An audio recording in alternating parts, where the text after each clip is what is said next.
Stop looking at Instagram vans. Half the features you're drooling over will cost you thousands in repairs or make your van worthless in 3 years. I've watched hundreds of buyers regret their camper van purchase, and it's almost never because they bought the wrong brand. It's because they paid for features that sound amazing but either break constantly, tank resale value, or solve problems they never actually have on the road. Today I'm breaking down the features that separate smart buyers from broke buyers in 2026, using real examples like the Winnebago Revel, Mercedes Sprinter conversions, and Ford Transit builds. You'll know exactly what's worth your money and what's just expensive Instagram bait. And if you've already bought your van, stick around because feature number 4 explains why some of you are sitting on a gold mine while others are about to take a bath when you sell. Section 1. The foundation mistake. Let's start with the single biggest money decision that isn't sexy enough to YouTube thumbnails: your base, chassis, and engine platform. Right now in 2026, the smart money is on proven powertrains, not the newest tech. Here's why that matters to your wallet. The 2023-2024 Mercedes Sprinter 1500 with the 4-cylinder turbo diesel had significant DEF system issues that are still getting worked out. Repair costs averaging $4,000 to $6,000 when the DEF system fails, and it's not always covered under warranty, depending on your conversion company. Compare that to the Ford Transit with the 3.5L EcoBoost V6. It's not as fuel efficient on paper, but here's what buyers miss.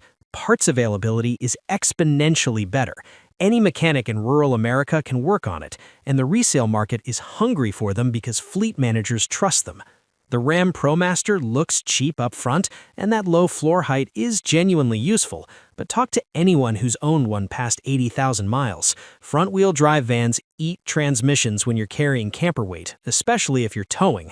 I'm not saying don't buy one, but if you do, budget an extra $3,000 for a transmission replacement or rebuild before 100K miles. That's not a maybe, that's a win. The controversial truth: the best engine in 2026 is the one that's been in production longest with the fewest changes. Boring wins. The 2019-2022 Sprinter with the V6 diesel, that's a sweet spot. The Transit that's basically unchanged since 2020, also smart money. If you're buying new and want cutting edge, you're beta testing someone else's engineering problems. If that excites you, great, but don't pretend you're making a financial decision. You're making an enthusiast decision. And speaking of expensive mistakes people make on purpose, Section 2, the lithium lottery. Battery capacity. Everyone obsesses over it. Most people overbuy it, and most buyers totally miscalculate this and lose thousands. Here's the fix. Here's the math that matters. A 400 amp-hour lithium system costs roughly $6,000 to $8,000 installed. A 200 amp-hour system costs about $3,000 to $4,000. The question isn't which is better, the question is what are you actually running? If your build includes a rooftop air conditioner that you want to run off battery through the night, you need the 400. If you're running lights, a fridge, phone charging, and occasionally a microwave, 200 is plenty, especially if you have decent solar. But here's what smart buyers actually pay for: a battery system that's easily expandable. Battleborn and Victron make systems where you can add capacity later. Proprietary all-in-one systems like some conversion companies use, you're locked in. If you want more power in 2 years, you're often replacing the entire system. The other thing that separates smart buyers from everyone else is they pay for proper battery heating. If you're planning any winter camping below freezing, lithium batteries without integrated heating are completely unusable. They won't charge, and forcing them to charge can permanently damage the cells.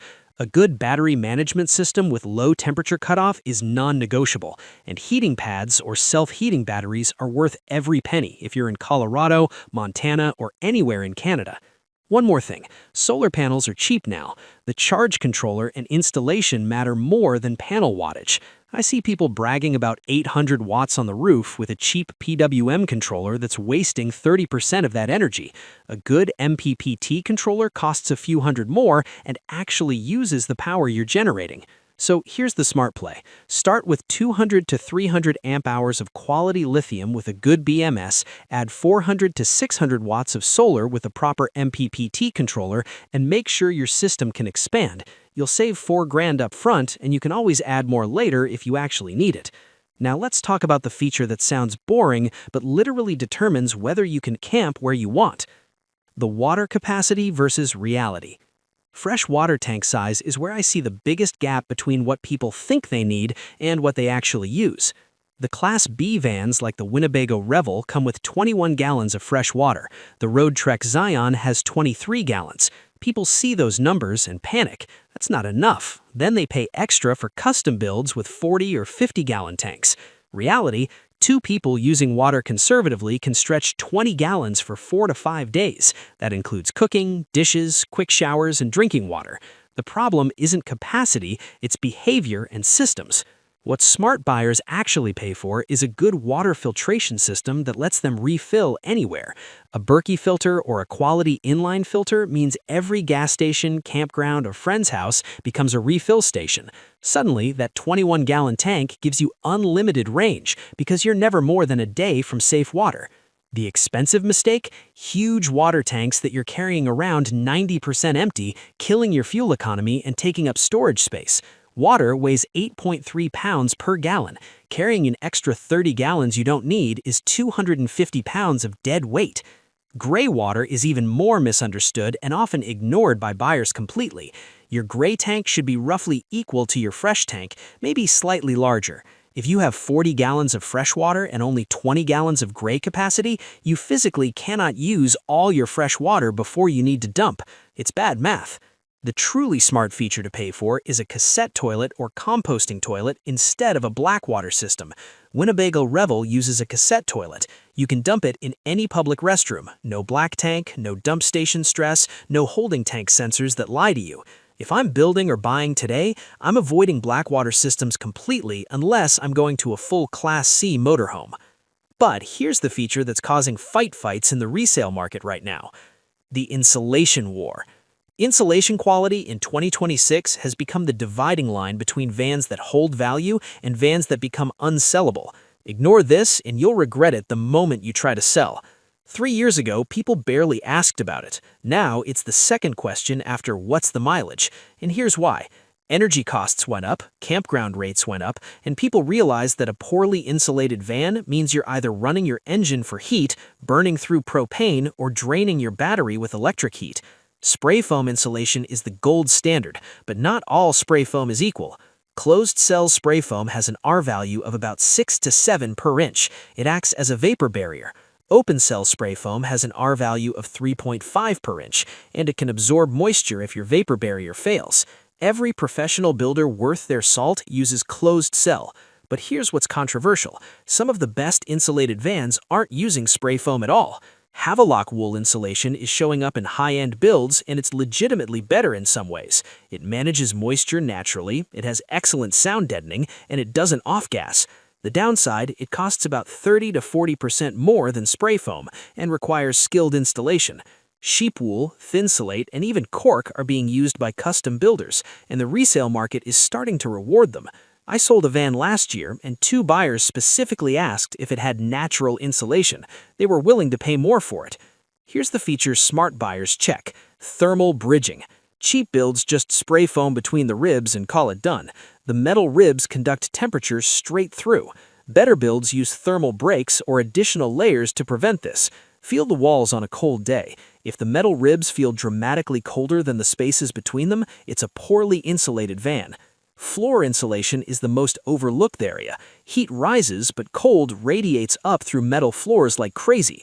A good build has at least 1 inch of insulation under the subfloor. Budget builds skip this to save on headroom. You'll feel it every winter morning.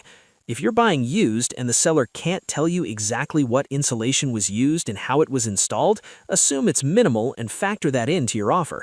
Re-insulating a finished van is nearly impossible without tearing everything out. And this next one separates weekend campers from serious winter travelers. The heating gamble. Diesel heaters versus propane furnaces. This is where people get religious, and they're mostly wrong. Diesel heaters like Webasto or Aspar are efficient, quiet, and sip fuel. A good diesel heater installed professionally costs about $2,000 to $3,000. They're perfect for cold climates and extended winter use. But here's the catch. They require professional installation, regular maintenance, and if they break in the backcountry, you're not fixing it yourself. Parts can take weeks to arrive. Propane furnaces are simpler, cheaper to install, and any RV tech can fix them, but they eat propane, they're loud, and they drain your battery faster because of the blower fan. Your heating choice depends entirely on your use case. If you're winter camping regularly below 20 degrees Fahrenheit, diesel heat is worth it. If you're fair weather camping with occasional cold nights, propane makes more sense. If you're mostly in mild climates, a diesel heater is a waste of money. Use a small electric heater off your battery when needed. And here's the feature almost nobody pays for but absolutely should: a proper CO detector and ventilation plan.